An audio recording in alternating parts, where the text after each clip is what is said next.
Une minute pour apprendre, une vie entière pour le maîtriser. Tels sont les mots du journaliste Binkelkel pour décrire la simplicité apparente du classique et intemporel Tetris qui, je dois vous le concéder, m'exaspère au plus haut point. Les mécaniques de l'œuvre sont connues de tous. Des pièces, constituées de 4 carrés agencés de façon différente, chutent depuis le haut de l'écran. Le rôle du joueur sera de les agencer habilement dans le but de réaliser des lignes qui s'effaceront en créditant un capital de points. Tetris a connu plusieurs rééditions, et la plus populaire est sans nul doute celle sortie sur la Game Boy de Nintendo en 1989.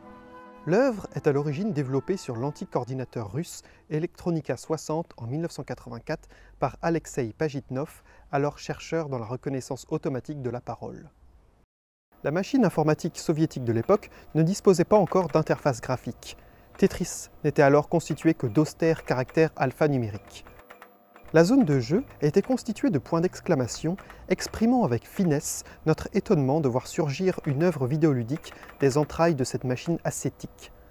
Les ordinateurs de l'époque étaient en effet de coûteux matériel réservé à la recherche. Nos talents de maçonnerie seront mis à rude épreuve dans Tetris. L'ouvrage est en effet exigeant en matière de rapidité et de prise de décision. Mais qu'importe notre dextérité dans ces exercices, notre destin restera immuable, car nous ne pouvons que perdre. Tetris ne propose pas de finalité, juste des briques, tombant de plus en plus vite. L'œuvre attendra avec sadisme que nous commettions une erreur pour nous châtier par un game over. Une pièce mal placée et la faute est écrite une fois pour toutes. Impossible d'y revenir. Pour se corriger, il faut ajouter, mais de ces ajouts naîtront d'autres irrégularités.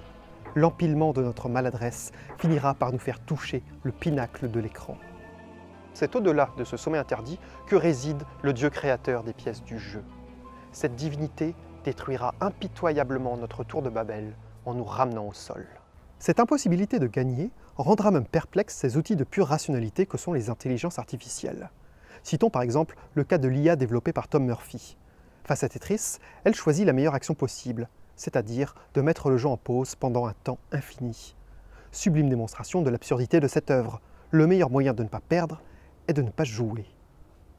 Cependant, s'il n'existe pas de concept de victoire, il y a bien un ennemi dans Tetris.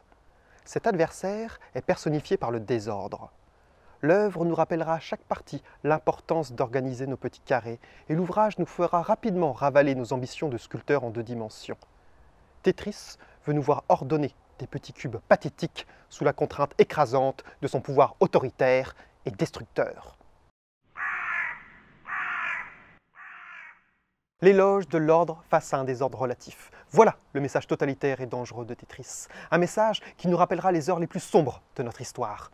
Le despotisme de l'œuvre nous maintiendra en bas de l'échelle et nous fera craindre de nous élever en nous culpabilisant d'avoir créé un désordre.